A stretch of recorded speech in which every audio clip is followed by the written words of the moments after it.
वल्लभाधीश की जय।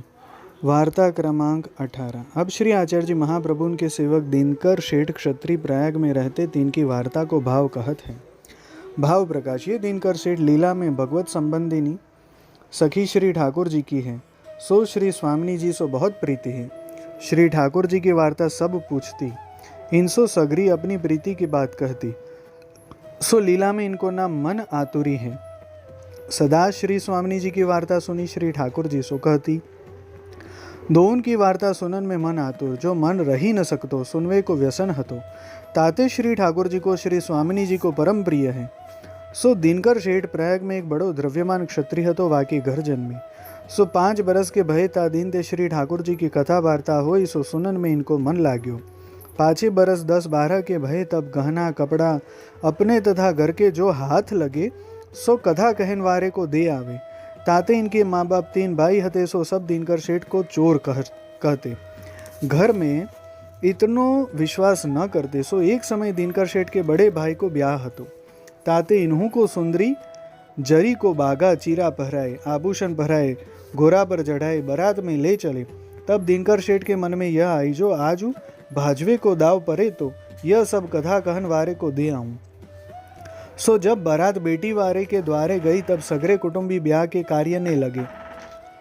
दिनकर शेठ भाजी के 10-5 कथा कहन वारे के घर जाई, सगरे आभूषण वस्त्र बांटी दिए और कहे, जो हमारे भाई पिता कुटुंबी काहू सो कहियो मती। पाछे दिनकर शेठ एक धोती पहरे घर में आई बैठे। तब माता ने पूछी, आभूषण वस्त्र कहाँ है। पाछे पिता ढूंढट आइत के दिनकर शेठ को बहुत मार्यो। 3 दिन लो कोठा में मुंदी राखे, परंतु दिनकर शेठ बोले नहीं, कछु न बताए। तब पिता भाई हार मानी के बैठी रहे। दिनकर शेठ सगरे दिन कथा वार्ता सुने। जहाँ जाए तहाँ श्रोता वक्ता इनको शेठ कहे, इनकी सराहना करे और लोगन में ज्ञाति कुटुंब इनमें याको चोर कहे। सो दिनकर शेठ कहाए, सो सांझ को घर आवे। तब माँ बाप खाइवे को दे सो खाई, जैसो पहरवे को दे सो पहरे। एक बार सांझ को खाए। कथा कहन वारे के घर कहूँ जागरण हुई, भगवत वार्ता हुई, तहाँ ही सोई रहते। घर में रहन न देते। जो कछु नजर पड़ेगो, सो नजर चुकाई के ले जाएगो। ज्ञाति में चोर कहाए। ताते इनको ब्याह न भयो। ऐसे करत माता पिता रहे, तब लोग खान पान चलो गयो। पाछे माता पिता मरे, तब भाई सो न बने। तब दिनकर शेठ ने विचार्यो, अब यह गांव छोड़िए तो आछो। सो प्रातः काल त्रिवेणी नाइवे को घाट पर दिनकर शेठ आए और श्री आचार्य जी ने अडेलते कृष्णदास मेघन सो कहो, जो शहर में जाए खांड 2-4 रुपया की ले आओ। सो कृष्णदास मेघन त्रिवेणी में आए। 2 स्नान करत है। तब दिनकर शेठ ने कही, तुम कौन हो। तब कृष्णदास पूछे, तुम कौन हो। हम सो पूछो, सो तुमको कछु काम है। तब दिनकर शेठ ने कही, मोको यह गांव छोड़नो है, सो तुमको परदेसी जानी पूछो। जो काहू को भगवत वार्ता कथा आवत हुई, तो मैं उनके संग जाऊं। मेरे घर में द्रव्य बहुत है। सो माता पिता हते, तब लो निर्वाह भयो। अब 3 भाई हैं, सो मोको चोर कही बुरे बचन बोलत हैं, मेरो ब्याह भयो नाही। सो ठाकुर ने आची करी। तब कृष्णदास दैवी जानी कहे, तुमको कथा सुनवी को व्यसन है, तो अडेल में श्री आचार्य जी के श्रीमुख की कथा तो एक दिन सुनो। पाछे जहाँ मन होई तहाँ जइयो। तब दिनकर शेठ इतनो सुनत ही उहाँ ते नाव पर चढ़ी अडेल आए।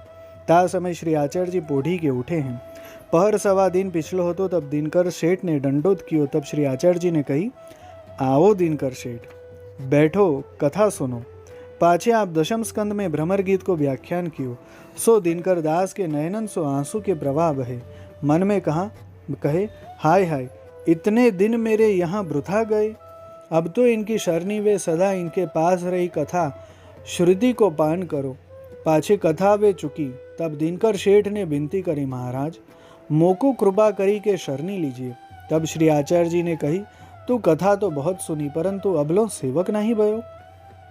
तुमको बड़े बड़े पंडित स्वामी मिले, तिनके सेवक क्यों नहीं भये। तब दिनकर शेठ ने कही, महाराज जितने स्वामी पंडित मिले, तितने द्रव्य के संगी मिले।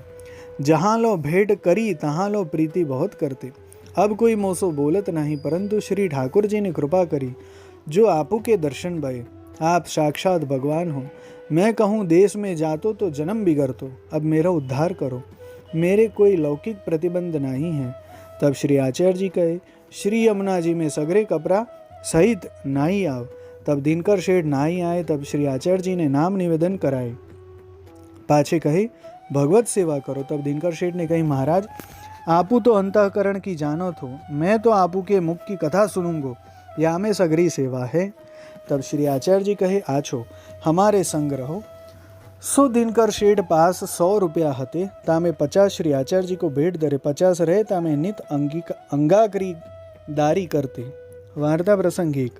सो दिनकर दास को कथा ऊपर बहुत आसक्ति हती। सो श्री आचार्य जी महाप्रभु आप अडेल में कथा कहते। सो तब एक दिन दिनकर शेठ श्री यमुना जी के तीर रसोई करन को गए। तहाँ नाई के चून सानी अंगाकरी करी घड़ी पात्री पर धरी उपरा बराई दियो। ताई समय श्री आचार्य जी के एक जल गरिया जल भरन आयो। तब दासो दिनकर दास ने पूछी जो श्री आचार्य जी महाप्रभु आप कहाँ करत हैं। तब वह जल गरिया ने कही श्री आचार्य जी पोथी खोले हैं, अब कथा कहेंगे। तब दिनकर शेठ उन जल गरिया के वचन सुनत ही कच्ची लीटी ते ले जलपान किए सेके नाही, बेगी ही आए कथा सुने। पाछे कथा श्री आचार्य जी कही चुके। तब जल गरिया ने श्री आचार्य जी से कहो महाराज दिनकर शेठ कच्ची अंगाकरी बिना सेकी खाए के आयो है। तब श्री आचार्य जी दिनकर शेठ से पूछे तू बिना सेकी अंगाकरी क्यों खायो।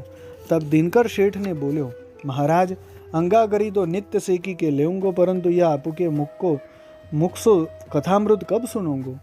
जो अंगीकार अंगाकरी सेकतो तो यह अमृत कैसे मिलतो। तब श्री आचार्य जी बहुत प्रसन्न हुई के कहे आजू पाछे रसोई संवारी के भोग धरी के महाप्रसाद लेके आइयो, जब तू आवेगो तब कथा कहूँगो, तेरे आए बिना कथा न कहूँगो। आजू ते तू मुख्य कथा को श्रोता है। ता पाछे दिनकर शेठ हूँ बेगी रसोई करते। जो श्री आचार्य जी मेरे लिए बैठी रहे सो आछो नहीं, और कोई दिन रंच ढील हूँ लगे तो जब दिनकर शेठ आवे तब आपू कथा कहते। भाव प्रकाश या में यह सिद्धांत भयो जो काची अंगाकरी असमर्पित को महादोष है, परंतु श्री आचार्य जी की कथा में दृढ़ स्नेह है। ताके अर्थ लीनी ताते बाधक नहीं भयो, और प्रसन्न भये ताते श्री आचार्य जी में दृढ़ स्नेह होई, ताको कोई दोष बाधक न होई। यह जताए पाछे जहाँ लो जिए तहाँ लो श्री आचार्य जी के मुख की कथा सुनी। रात्रि दिन लीला की भावना में मग्न रहते। लीला में हो श्री स्वामिनी जी इनसो सगरी वार्ता करते। सो श्री आचार्य जी कथा सुनाए अपने स्वरूप को अनुभव जतायो। सो दिनकर शेठ ऐसे भगवदीय हैं। भाव प्रकाश इनकी वार्ता में यह सिद्धांत वैष्णव को जताए जो कथा सुनवे को मन होई तो पहले ही बेगी रसोई करी श्री ठाकुर जी सो पहुँची के जाइए। ताते श्री आचार्य जी भक्ति वर्धिनी में कहे हैं सेवायाम वा कथायाम वा यस्यासक्ति दृढ़ा भवेत। प्रथम सेवा है पाछे कथा है। दो करी के प्रभु में आसक्ति भई चाहिए, कोई प्रकार सो हो सर्वोपरि आसक्ति है। सो दिनकर शेठ की भई ता करी लीला की प्राप्ति भई। वल्लभाधीश की जय।